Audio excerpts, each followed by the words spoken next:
From district icons to people whose longtime loyal service to the Plymouth Canton Community Schools made the district what it is today. These are the stories of the people of PCCS. It's My P-CCS Life on 88.1 The Park. Good evening, and welcome to the first ever bonus edition of My P-CCS Life, here on the PCCS official YouTube channel.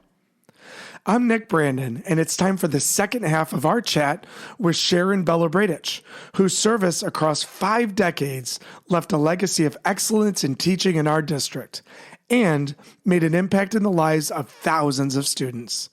Let's get right back into it, Mrs. Bello.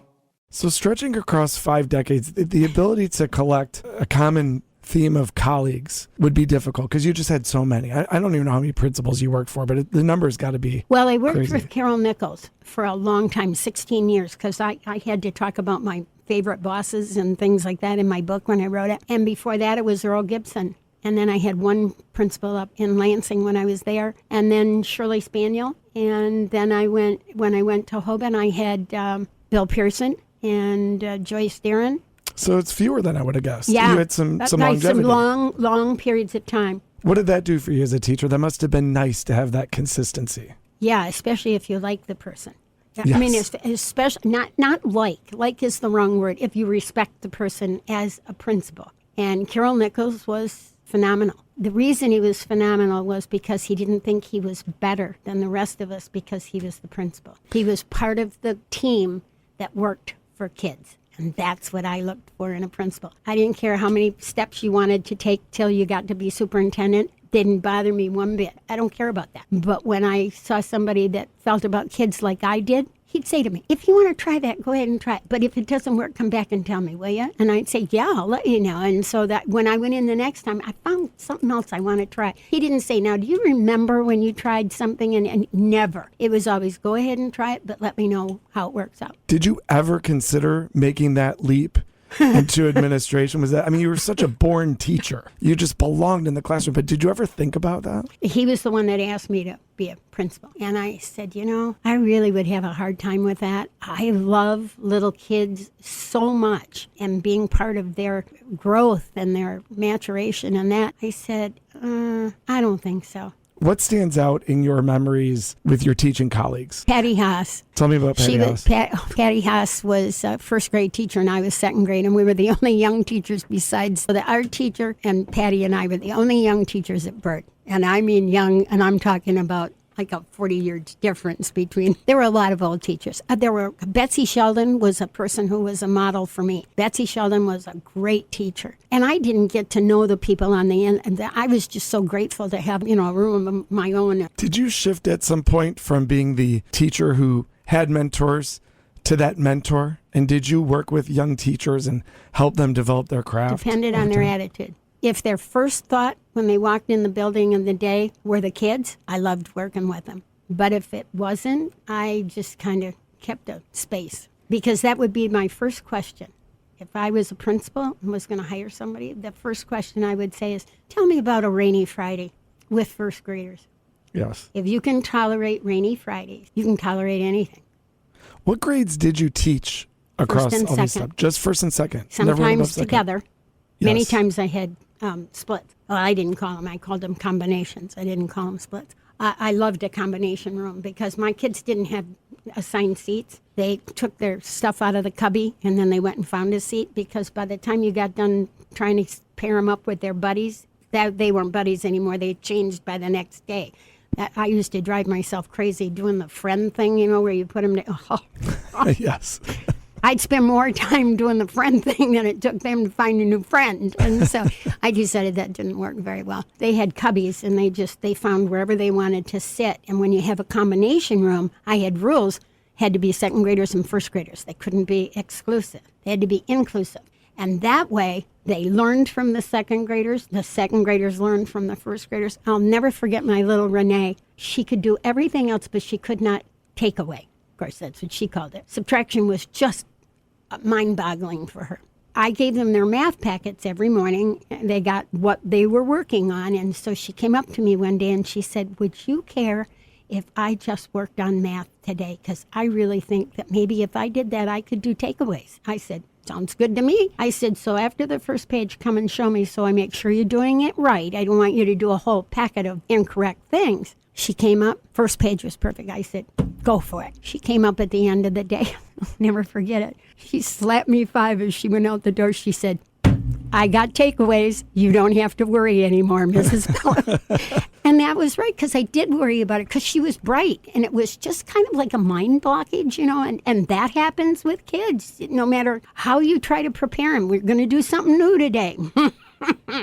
So here you go again as this pioneer. You used the word inclusive, probably at a time when that word wasn't as part of education True. as it is today. But you were already thinking about that even in your combination class. Mm-hmm. So how did you see PCCS change over time? What are some of the major things that stand out? Obviously, the diversity in our community is a huge part of our story. Mm-hmm. What did you notice just in terms of the incredible change in our district? What stands out to you as the way that PCCS changed the most during your time?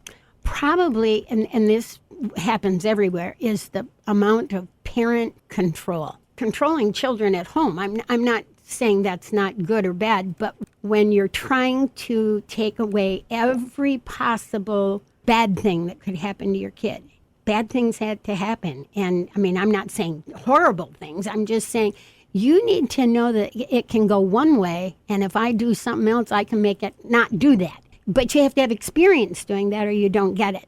Yes. Okay. I had parents that wanted to control everything in the classroom from the time they came to school till they went home. And I'd say, but how will they ever learn to make a decision? Don't you make decisions when you go, yeah, I make decisions. Well, they have to learn to do that, because if somebody makes decisions for them all the time, they never learn the process. I can assure you, you did not make decisions for us. You let us fall, and thankfully you did that, because you were there to pick us up. Yeah. But you would let us make that mistake. And that was so important. That built grit. That built resiliency. And that's perhaps more important than a lot of skills you learn in school. Well, yeah, because you can always learn the skills, but you have to come up against something that's standing in your way in order to learn that resilience. If the parents don't allow that to happen, you got a problem. Yes. And I look at my girls and how they're raising their children. I watch how they work with kids, and I've always told them, do not settle their problems. Let them work their problems out. If I was going to interview a prospective teacher and I would ask them that question, tell me about a rainy Friday, I would also say to them, tell me about first graders. I didn't know a thing about first graders except my first grade experience that was horrible. I had to count. We had to count out loud. I knew how to count to 100 when I was 3. I don't know. I just always could do it. And I swallowed one of the numbers, and she gave me an E for the day. And I knew right then, when I'm a teacher, I will never do that. I would have given me a second chance, because she knew what kind of a kid I was. And the same way with my second grade teacher. She was the one I emulated. I had 2 friends in second grade, really good friends. She was a friend and she was a friend, but they didn't like each other. So one day I know I was sitting on my desk with my feet in the chair, and the teacher was asking us if we had problems, if there was something that was bothering us. And I said, yeah, I have these 2 friends that I like a lot, but they don't like each other and they make me choose. And I said, that's difficult for me because I like both of them. She said, that's their problem. When they can work that out, then all 3 of you will be friends. And I remember, I was 7 years old. That's a long time ago. But she was the one I went back to and interviewed when I was at State, because we had to interview a teacher that we had. And she said, what an honor for you to come back and tell me that you felt this way. But you felt that way because she empowered you. Yeah. Right? She didn't bulldoze. She didn't go over and pick out a hammer, or not a hammer, but a ruler or something, and say, okay, you girls get, no. Yeah, nothing like that at all. Yeah. And it was just, and I remembered that. I was the type of kid that at age 9, I would get on the bus out in Troy, take the Martin Line bus to Royal Change bus alone, and get on the Greyhound bus and go to Detroit and get off and get on the Claremont streetcar and go all the way across the city and get off and walk 6 blocks to my sister's apartment and iron all day for her. Yeah. And then repeat it backwards, all by myself, 9 years old. What a lost art that is. Oh. That amount of independence. Yeah. It is, yeah. And did my mother ever call to see if I got there okay? No. Did my sister call my mom, let her know I got there okay? No. They were long distance calls in those days. Yeah, you weren't able to text when you got there. Oh, no. And there was no communication. That used to just blow my mind that not then, but it does now, that they never even contacted to say, oh, yeah, she arrived okay. Yeah, it was quite an experience growing up. I grew up on a farm. At one point, I was the dog because my dad didn't have a dog anymore. So when we went hunting, I was the dog. He'd put me over about, I don't know, a quarter of an acre.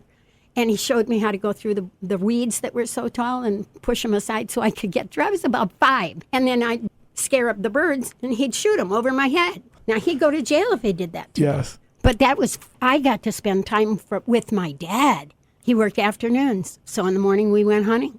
Let's talk about the book really quick. So when I walked in the studio today, you were kind of looking through the book, probably refreshing your memory of a few things. Tell me about the book. Well, it came as a Christmas present.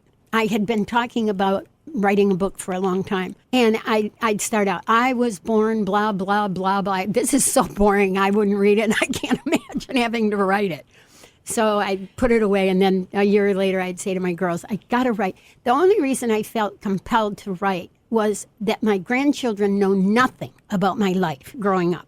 My life was so different from my grandkids. I mean, they are so privileged and they are so lucky and fine families and that kind of stuff, but it's just so different. And I was planting potatoes when I was 5, and they had to be planted a certain way because if the eye wasn't up, the potato didn't grow. And my dad made sure when he came down that that it was done right. I was driving the car when I was 9, drive the trailer so he could shovel manure out onto the farm. That was my life. I never woke up ever thinking, I wonder what we're going to do today. Not when you live on a farm. There is always work. And you already mentioned, what did that lead to? You get to school every day before anyone else, and you're always ready. Mm-hmm. And I was here today before you. That's right. Of course you were. In 2002, you make what had to be a challenging decision to officially retire. I mean, you'd put in a lot of years, but you're a teacher. It's what you do.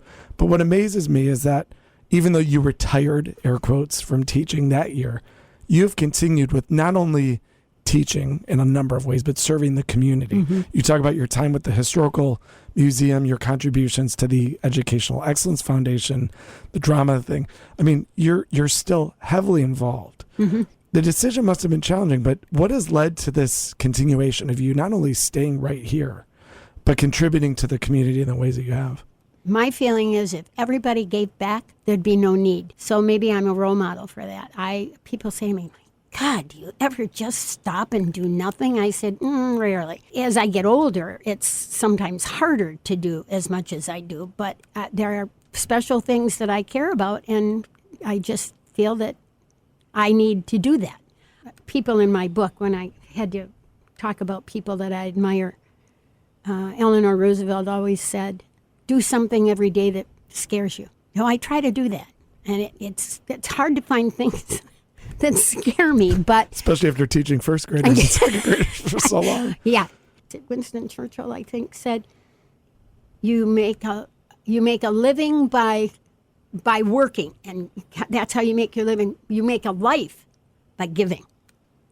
And I live my life like that. Abraham Lincoln, if I could have dinner with anybody in the world, I'd have dinner with Abraham Lincoln. Who's smart enough to put all the people he ran against on his cabinet?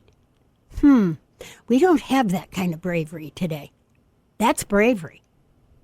And if I could pick his brain and just listen to him talk, oh, what a treat that would be.